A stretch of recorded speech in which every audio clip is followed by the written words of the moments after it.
여러분 안녕하십니까? 이어서 지역 소식입니다. 강원특별법 시행 1년을 맞아 강원도가 주요 성과와 앞으로의 계획을 발표했습니다.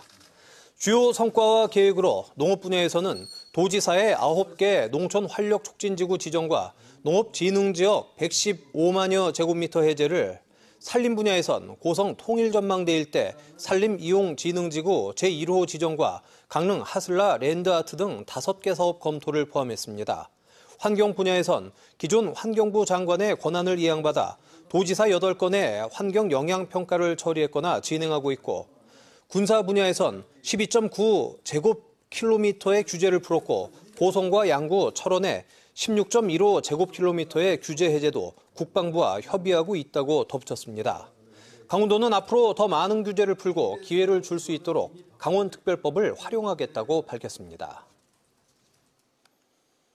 정부가 20조 원 규모의 제2차 추가경정 예산을 추진할 것으로 알려지면서 강원도가 21개 사업을 발굴해 국비 지원을 신청할 계획이라고 밝혔습니다. 강원도는 대선 전 115개 공약 과제를 후보자 캠프에 전달했고, 이 가운데 63%인 72개 과제가 공약에 반영됐다고 설명했습니다. 특히 이재명 정부가 민생 안정을 이유로 최대 20조 원에 달하는 제2차 추가경정 예산을 추진할 것으로 알려지면서 21개 사업 2,100억 원가량의 예산을 선제적으로 발굴해 신청하기로 했습니다. 이를 위해 강원도는 오는 16일 국비 확보를 위한 통합전략회의를 개최할 예정입니다. 강원도의회 기획행정위원회가 오늘 강원특별자치도 한국자유총연맹 지원 조례안을 제정하자 민주노동당 강원도당이 성명을 내고 이를 비판했습니다. 강원도의회는 오늘 엄기호, 김한규 두 의원의 공동 발의로 한국자유총연맹 강원도지부 지원에 관한 내용을 담은 강원특별자치도 한국자유총연맹 지원 조례안을 통과시켰습니다. 민주노동당 강원도당은 곧바로 성명을 내고 이 조례안은 구구 관변단체에 도민의 혈세를 퍼주고 내년도 지방선거에 활용하겠다는 것이라며 해당 조례 폐지를 요구했습니다. 농어촌 총각들의 국제 결혼을 지원하기 위해 지난 2014년에 제정됐던 관련 조례가 제정 11년 만에 폐지됐습니다. 강원도의회는 사회적 환경 변화로 이주 여성에 대한 인종적 차별 논란과 매매혼 조장, 이로 인한 인권 침해 등 부정적 여론이 형성되고 전국적으로 조례를 폐지하는 추세라며 오늘 열린 농림수산위원회에서 강원특별자치도 농어업인 국제결혼 지원 조례의 폐지를 결정했습니다. 해당 조례는 지난 2014년 3월 결혼을 하지 못한 도내 농어촌 총각의 국제 결혼을 주선하고 비용을 지원하기 위해 제정됐습니다. 전국 100여 개 지자체가 관련 조례를 제정하고 있는데 최근 인권 침해 논란 등을 이유로 점차 폐지되고 있는 추세입니다. 동해시 수소 저장 운송 클러스터 구축 사업이 연말 착공할 전망입니다. 동해시는 2023년 정부 예비 타당성 조사를 통과한 수소 저장 운송 클러스터 구축 사업 부지 매입이 지난달 마무리돼 이달부터 실시 설계 공모 절차를 진행하고 12월 공사 착공을 목표로 진행 중이라고 밝혔습니다. 수소기업 지원 시책도 마련해 수소 생산, 저장, 운송, 활용 등 전 주기에 기술 연구개발 과제 지원 사업 공모를 통해 2개 기업을 선정했고 연간 1억 원씩 2년간 사업비를 지원합니다. 또 수소 전문 기업 육성 지원 사업과 강원 라이즈 사업 등을 통해 수소기업의 정착 환경 조성에 나섭니다. 강원랜드와 중소벤처기업진흥공단, 폐광지역 4개 시군 등이 함께 지원하는 청년기업 2곳이 태백시 동점산업단지에 입주할 예정입니다. 태백시에 따르면 청년기업 육성 프로젝트인 넥스트 유니콘에서 선발된 주식회사 FD테크와 GBM은 오늘 관계기관과 투자협약을 맺고 태백시 동점산업단지에 210억 원 규모의 생산시설을 투자하기로 약속했습니다.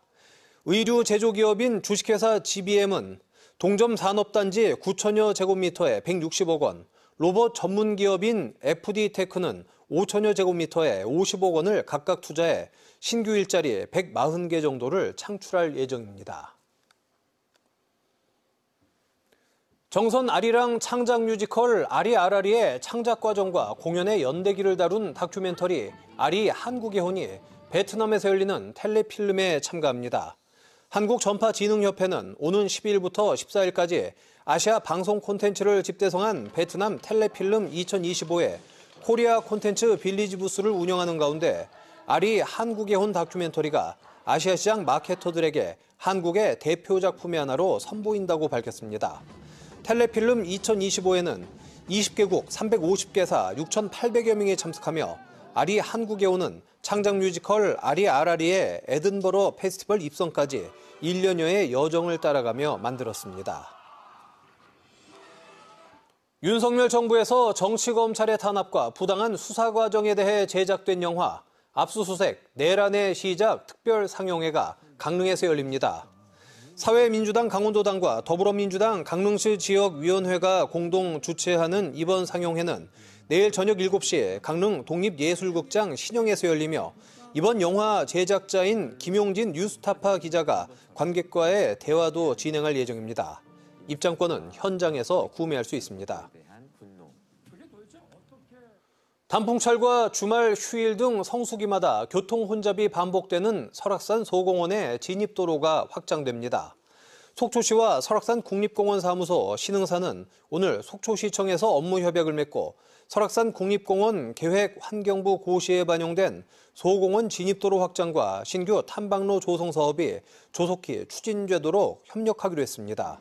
소공원 진입도로는 버스 전용 차로를 운영할 수 있게 폭 8m에서 12m, 길이 1.6km로 확장되며 신규 탐방로는 파크호텔 앞 국립공원 경계부터 소공원까지 폭 3m, 1.3km 구간으로 조성됩니다. 속초시는 올해부터 접경지역으로 새롭게 지정된 만큼 특수상황지역 개발 사업비를 확보해 설악산 진입도로 공사에 속도를 낼 예정입니다. 강원FC가 아시아축구연맹으로부터 챔피언스리그 엘리트 춘천 홈경기 개최를 승인받았습니다. 강원FC에 따르면 아시아축구연맹은 2025-26 시즌 챔피언스리그 엘리트 강원FC의 홈 경기장으로 춘천 송암 스포츠타운을 승인하는 내용의 공문을 대한축구협회에 발송했습니다. 아시아축구연맹은 공문을 통해 실사 결과를 바탕으로 홈경기 개최 경기장 승인을 확정하게 돼 기쁘다며 명시된 요건을 충족하고 개선 사항을 이행하는 것을 전제로 한다고 덧붙였습니다. 민선 8기 출범 3주년을 맞아 강릉시가 각 부서별 성과 보고회를 열고 현안을 점검했습니다. 강릉시는 김홍규 시장 취임 이후 해양 실크로드 경쟁도시, 사계절 스마트 관광도시 등 5대 분야의 40개 공약, 57개 핵심 현안을 추진해 현재까지 73%의 공약 진도율, 43%의 핵심 현안 사업 추진 진도율을 보이고 있다고 밝혔습니다. 뉴스를 마칩니다. 고맙습니다.